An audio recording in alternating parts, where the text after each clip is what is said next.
Bapak yang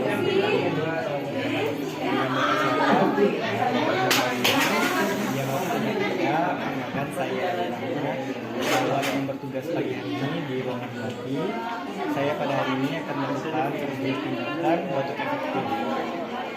Prosedur ini tidak memiliki resiko apapun. Prosedur ini memakan waktu 1-3 menit. Prosedur ini manfaatnya untuk melancarkan jalur nafas Bapak yang tersumbat sekresi atau kotoran bahan. Apakah Bapak bersedia?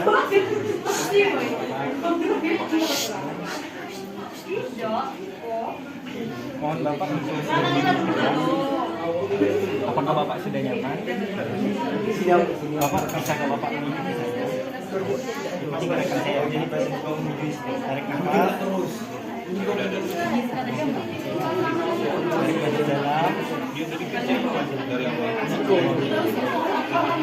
Mohon tarik nafas. Lalu tahan 2 detik.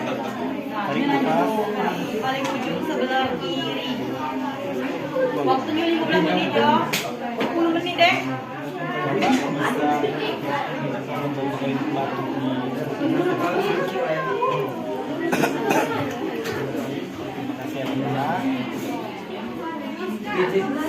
Seperti tadi sudah saya lakukan, mohon kerjasama Bapak untuk melakukan prosedur ini sesi kedua sampai jam ke depan.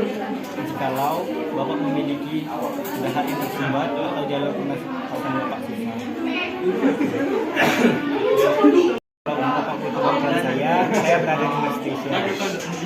Panggil saja jika Bapak butuh. Ya. Terima kasih Bapak.